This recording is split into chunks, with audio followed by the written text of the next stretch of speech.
Hello. हाँ चाचा प्रणाम। खुश रह बेटा खुश रह। रे बेटा एगो बात पूछियो। हाँ चाचा जी पूछिए ना। तोहर मौसी अपना गाँव में आयल छो की? हाँ कोई काम था आपको? डीजे अभी आप सुन रहे हैं राजा अफरोज को। Shivani music presents. बेटा तोहर मौसी अपना गाँव में एलो की, सुबह एलो या बोले शाम एलो की, शाम एलो की।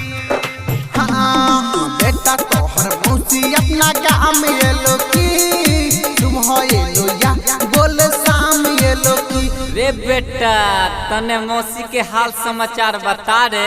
ए अंकल अभी मौसी का हाल समाचार मत पूछिए। की भेले से रे?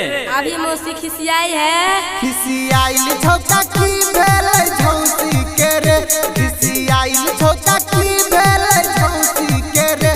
बेटा की हाल छौ तोरा मौसी के रे, बेटा की हाल छौ तोरा मौसी के रे।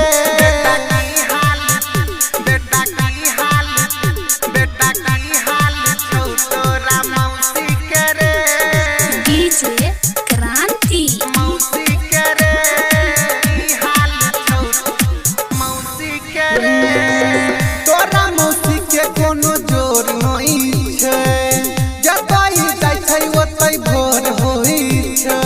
ए अंकल मेरा मौसी इतना गोर है तो भोर नहीं होगा। हाँ ठीक ठाक छौ कि न मौसी तोहार, हाँ बोल न रे कैसन छै समाचार। ए अंकल अभी हाल समाचार मत पूछिए।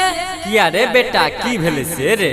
मौसी अभी भैंसी देखने गई है। अब की घासो डाले लगलो हो भैंसी के रे, अब की घासो डालो लगलो हो भैंसी के रे। बेटा की हाल छौ तोरा मौसी के रे, बेटा की हाल छौ तोरा मौसी के रे। बेटा की हाल, बेटा की हाल, बेटा की हाल छौ तोरा मौसी के रे। डीजे क्रांति। मौसी के रे की हाल छौ मौसी के रे।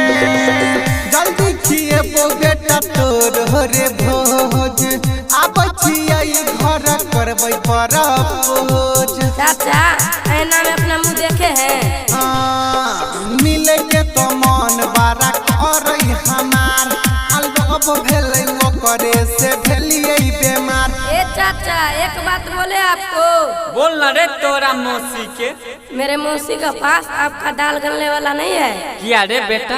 आपका कोई अरमान पूरा नहीं होगा। अरमान सबटा पुरतै पहुँची के रे, अरमान सबटा पुरतै पहुँची के रे।